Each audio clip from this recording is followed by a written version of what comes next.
So look, the Dallas Cowboys are going to be in a state of flux for the next year, and I made a video on this. I said if Amari Cooper leaves, you're going to enter a soft rebuild where this year will not be a contending year, but rather if you do well, cool. If not, and I want to talk about a couple of things because, you know, there are aspects to the Amari Cooper situation that require a little bit of nuance to it. It's not black and white. And also, like, the way the team is trying to build for 2022 and beyond. Okay, so I'm going to talk about all the things that we've been hearing. We're going to try and go step by step, and just I want to give my thoughts and opinions out there because ultimately I feel like this team is not building as properly as I feel like it should. Okay, so before we get started, if you could like the video, that'd be great. If you could subscribe, that'd be awesome as well. By liking, you make sure that the video does well in YouTube's algorithms. Subscribing, you make sure you get more content like this in the future. About 60, I think it's now up to 67% of you guys watching are not subscribed. So if you fall into that percentage, by all means, hit the big red button and subscribe. So there's that.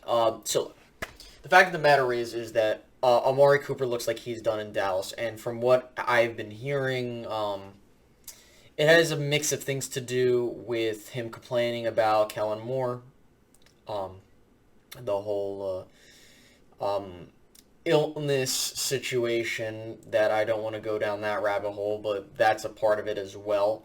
And the fact of the matter is that the Dallas Cowboys, once they drafted CeeDee Lamb, and the reason they drafted CeeDee Lamb was for this exact scenario. And I said this when we drafted CeeDee Lamb. I said that if in an event where you feel that Amari Cooper isn't worth the money, you jettison him. Or rather, if you want to just pull the plug on Gallup, you jettison him too. Now, rumblings going on right now. So what have I heard? The first thing that I have heard is that the Cowboys allegedly offered Michael Gallup $6.5 million. I believe it was 5 years. They like their 5-year deals. Now, from what I was informed through back ways, basically it was kind of built like the Amari Cooper contract. Like you had I think it was like the first 2 years and then there's an out. So similar to that. So they were off the mark by $6 million, okay? So the Cowboys, when the tweet came out that they were off by $6 million, Michael Gallup's looking for jersey number money, $13 million. So I want to just see if they bring him back, what they sign him for, because if he comes back and he, by some random reason, accepts $6 million, I think that the Dallas Cowboys managed to really not only just, first off, I feel like Michael Gallup deserves every penny of the $13 million price tag that he deserves. But in terms of what the Cowboys are trying to do, you still have to open up room for CeeDee Lamb's contract. And they're going to start pushing those narratives, oh, well, CeeDee Lamb can't catch the ball, even though that there were plenty of other receivers that had more drops than CeeDee Lamb. And CeeDee Lamb emerged as your number one receiver this year. Yes, I understand that there were moments where you're like, but I think the biggest thing for the Cowboys is this. You're hoping to God, okay, that Michael Gallup comes back after his injury in mid-October and he doesn't miss a beat. Because you kind of got a glimpse of this during the Raiders game and during the Chiefs game as well, where it showed you that, okay, Gallup can be fine, but I think another problem was that the play calling is still a problem. And, I think that while we want to fully blame Kellen Moore, I think that, listen, you need to, as a head coach, you need to, especially one that's offensively minded, you need to help Kellen Moore. You're talking about a guy that's trying to get his feet wet, and I think that Kellen Moore, I think he's stupid? I don't think he's stupid. I think that he's just misguided from the people that have taught him, like Scott Linehan and Jason Garrett. So if I'm the Cowboys, you need Mike McCarthy to step in. Now, I don't know what's going on in there, and I'm not going to just pick and choose, but I think now the biggest thing that kind of irks me, and I talked about this in a previous video, was that from what I'm understanding now, there is a slight possibility that DeMarcus Lawrence gets released, but that's less likely. But they want to bring back Schultz as well, which I think is dumb. And that's no insult to Dalton Schultz. Don't let the numbers fool you. The reason why Schultz's stats were a bit inflated were because of the fact that the way teams schemed against the Cowboys. They dared them to throw it to their tight end. They dared them to run the ball, and they couldn't do it effectively. Yes, Schultz made some key plays here and there. I'm not trying to say he's a terrible player that doesn't deserve his money. My problem is that, there are plenty of tight ends in this draft. And also, Blake Jarwin, you're going to have to let him go because he's just not reliable. So if you were to cut Blake Jarwin, you save $3 million, okay? And then there's the other situation to where you want to cut Anthony Brown and try to re-sign him on a cheaper deal. No, you ain't doing that. So I know this is a lot of information to take in, and I'm not trying to overflood you. So to kind of circle back, Amari Cooper is set to leave unless they cannot re-sign Michael Gallup. If the talks don't come, they say they're close. They're kind of, but not really. I would say that there is a 60% chance that Gallup returns. It just comes down to can the Cowboys, and this is exactly the problem.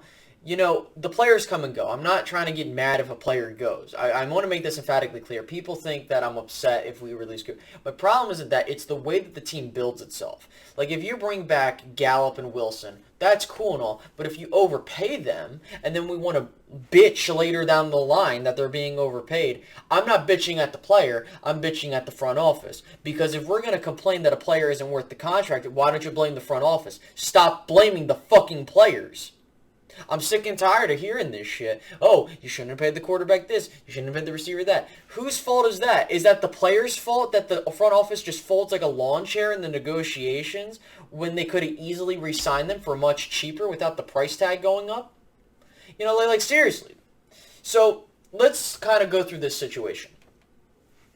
If Amari Cooper is gone, and you keep Michael Gallup, CeeDee Lamb, and Cedric Wilson, this is the scenario that we kind of envisioned. Okay, CeeDee Lamb going on, I think 23 years old, is your number one receiver, and you're going to have a possibility to extend him after his third season.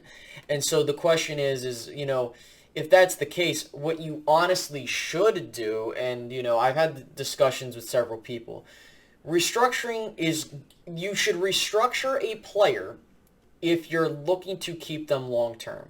And, for me, I think that Amari Cooper is in fact a better player than Michael Gallup and Cedric Wilson.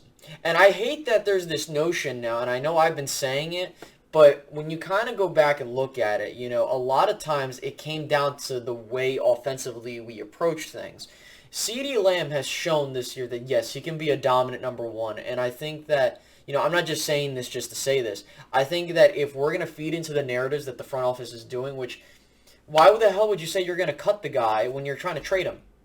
And then on top of that, you want to badmouth him and saying, like, oh, he's saying he hates the team and this stuff, like, and to say that Amari Cooper leaving would hurt Dak Prescott, I don't think Derek Carr hurts that, when Amari Cooper left. I think that it's more so you need to just make sure you have the right coaching to ensure that you have the right people in place. And I think that the only way that this Amari Cooper release, like, I understand why they're doing it, I just disagree with why they're doing it, because by cutting Amari Cooper, what you're doing is you're opening up a need that you don't really need to do, because you have Cooper, you have Lamb, you would have Simi Fehoko. If you bring back Cedric Wilson, cool. But, like, let's be honest with ourselves here.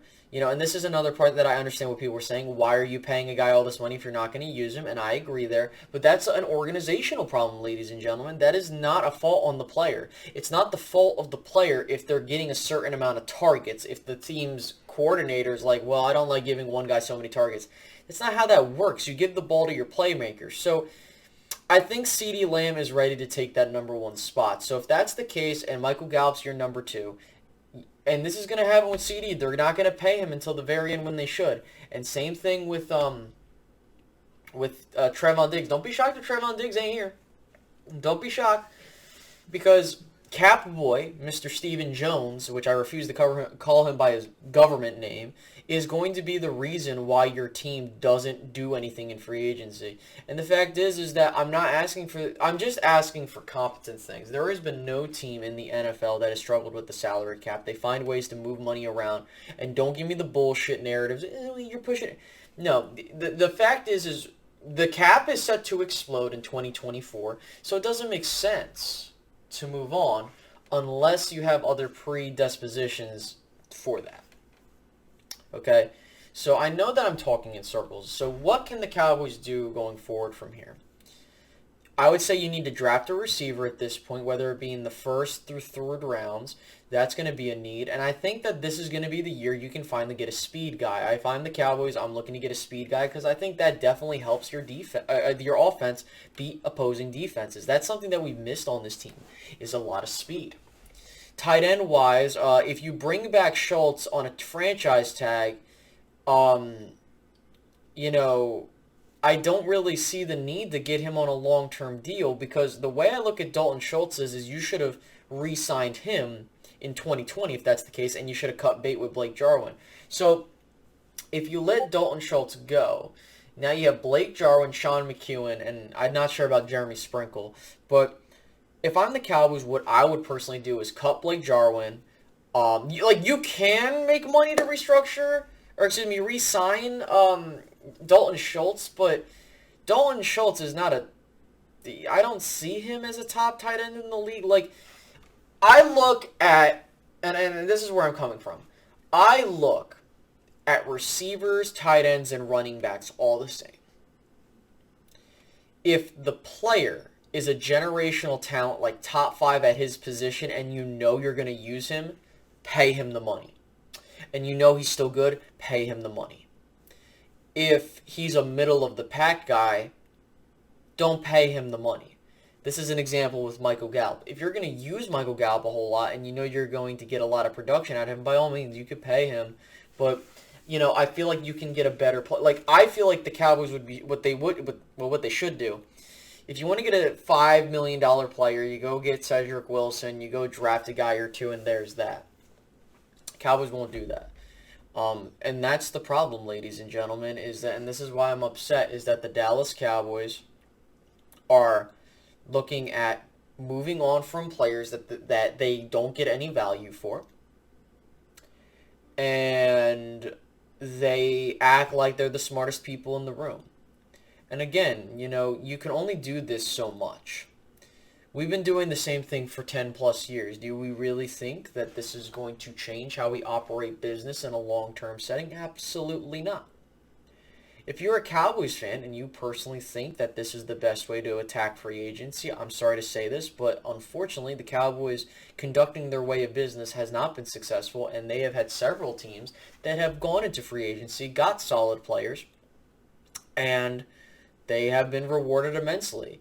Either some postseason success, very good seasons.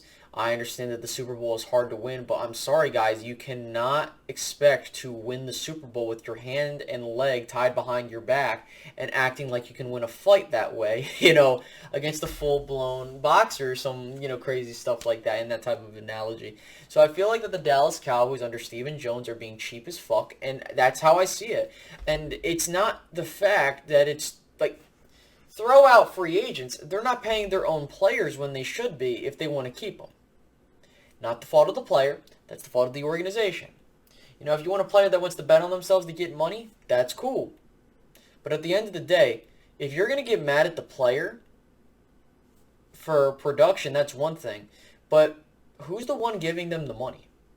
That's why I say in my video, if you believe that Dak Prescott is overpaid, then the franchise shouldn't have given him that money. Maybe we should have gotten a guy like, I don't know, like a Mac Jones, or maybe we go re-sign Andy Dalton or some bullshit like that. Do you guys really think that's successful? You know, it's hard to grade rookie quarterbacks in their first year because it's all dependent on certain situations. But the fact is, guys, is that regardless of how you look at it, the Cowboys do not know what they're doing. They have no direction. They don't, like, that's the problem, is like, I don't know what this team is doing outside of what's going on in the in and now. They have no clear path to how they want to win a championship. And the fact is that until they have a direct vision of, okay, we're going to release and we're going to redo this entire team, you're not going to go anywhere. You're not. And I think that if we can understand that, then I think we're in a much better position. So I don't want to keep going on forever and ever. We've hit the 15-minute mark. But remember, guys, the Dallas Cowboys are ready to stumble into free agency doing things that don't set them up for 2022. And so don't expect a successful postseason year. Don't expect anything crazy. Just expect a solid year. And I want to make this clear. If you made it this far into the video, thank you. But I'm not saying that they're going to suck this year. They will win 9 to 11 games. They have an easy schedule which can win them some games and get them into the postseason. The biggest thing you guys got to realize is they're not going to go far. They will not go far unless this team builds properly. And so we'll see how things turn out. We're in a bit of a state of limbo, but the Cowboys have to make sure that they do everything correctly or this is going to go up in flames. So with that being said, guys, I hope you guys enjoyed today's video. I'll catch you guys later. Have a great rest of your day. Bye-bye.